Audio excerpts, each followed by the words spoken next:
Hey everyone! Big news for Apple TV users. tvOS 26.2 is rolling out soon, and it finally fixes profiles and adds a true kids mode.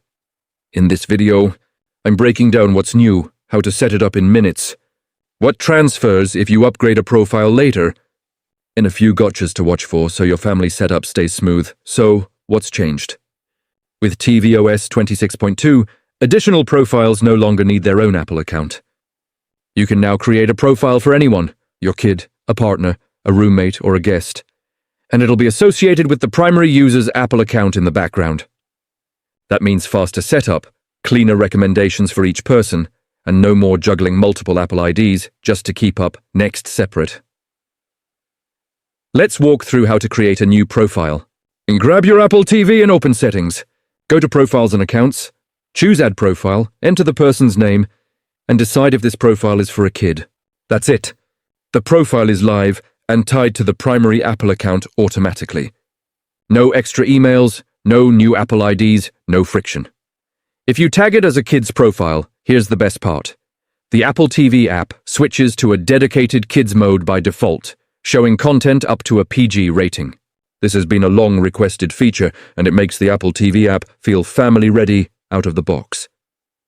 If you want to fine-tune what's allowed, you can tweak the rating anytime by heading to Settings, then Apps, then TV, and opening content restrictions. Bump it up or lock it down based on your kid's age and what you're comfortable with.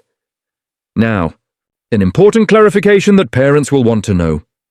Those content restrictions apply specifically to the Apple TV app. If your child uses other apps like Netflix, YouTube, or third-party streaming services, you'll want to set system-level parental controls too. You can do that from Settings, then General, then Restrictions. That's where you can manage app access, ratings for other services, and other system-wide limits. Think of it this way. The Apple TV app has its own kids mode, while every other app follows the rules you set under General, Restrictions. What if the kid grows up, or your guest becomes a regular and wants their own Apple account? You can upgrade any profile later. Open Settings, go to Profiles and Accounts, select the profile you want, and choose the option to upgrade it to its own Apple account. The primary user will need to approve this change for security reasons. When you upgrade, the profile's viewing history, what they watched, what they're into, moves with them to the new Apple account, so their recommendations stay personal. Purchases, rentals, and subscriptions, however, do not transfer. Those remain with the primary user's profile. If you've been buying movies or subscribing to channels under the primary account, those entitlements will stay there even after the upgrade. Plan ahead if you want clean separation of purchases down the line.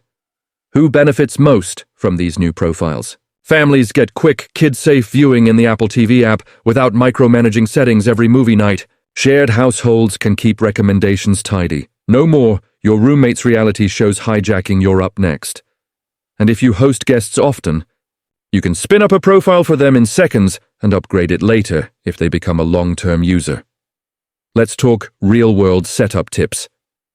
First, create profiles for each person who regularly watches on your Apple TV. It only takes a minute and instantly improves recommendations. Second, if you're setting up a kids profile, start with the default PG Kids mode in the Apple TV app, and then adjust the rating based on your comfort level. Third, lock down system-level restrictions for third-party apps so your child can't jump into content that bypasses the Apple TV app's limits. Finally, keep purchases and subscriptions under the account that will own them long-term, especially if you anticipate upgrading a child or roommate to their own Apple account later. There are a few caveats to keep in mind. Because purchases and subscriptions don't transfer during a profile upgrade, think about who should own paid content before you start building a big library. Also, remember that the Apple TV app's Kids mode doesn't automatically control what other apps show. Make sure to set restrictions if you rely on services outside the Apple TV app. And since tvOS 26.2 is currently in beta, small menu labels or flows might shift by the final release. But the core features are here and already working as expected. Compatibility is wide. tvOS 26.2 supports all Apple TV HD and Apple TV 4K models released in 2015 and later, so most households are covered. The public release is slated for December, so if you're not on the beta, you won't have to wait long. Here's a quick scenario that shows how this helps. Say you've got a family of 4. You create profiles for each person. Your youngest gets a kid's profile, which defaults to PG content in the Apple TV app. You set general restrictions to limit other apps and disable app installs without your consent. Your older kid starts with a PG-13 limit that you can gradually loosen.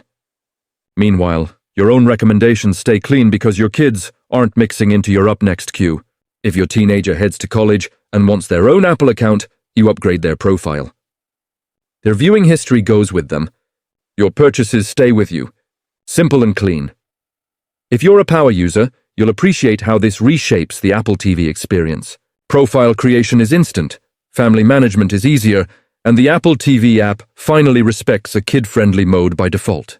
For parents, it's less about policing and more about setting smart defaults that work every time. For everyone else, it's a painless way to keep watch history and recommendations personal without the headache of separate Apple IDs. To recap, tvOS 26.2 lets you create new profiles without separate Apple accounts, introduces a dedicated kids mode for the Apple TV app with a PG default, keeps child-friendly controls easy to adjust, and allows you to upgrade profiles to their own Apple account later with watch history intact. Just remember that purchases, rentals, and subscriptions remain with the primary account, and set system-level restrictions for other apps so your protection covers more than just the Apple TV app. I'm excited to see this roll out broadly, because it solves real pain points for families and shared homes. If you're planning your setup, decide who will own purchases, create profiles for everyone, enable kids mode where needed, and double-check restrictions for third-party apps. Once you do that, your Apple TV will feel tailored to each person who uses it, finally. Thanks for watching. If you found this helpful, drop a like, share it with someone who needs a better Apple TV setup, and subscribe for more updates and tips. Get questions about kids mode, profile upgrades, or restrictions? Ask them in the comments. I'll help you get it dialed in. If you want smooth streaming, ultra-fast performance, and stunning picture quality, Apple TV 4K is your go-to choice. It comes with a powerful A-series chip, crisp 4K HDR with Dolby Vision, and an upgraded Siri remote that makes control easier than ever. Apple TV 4K also boosts your smart home with HomeKit support.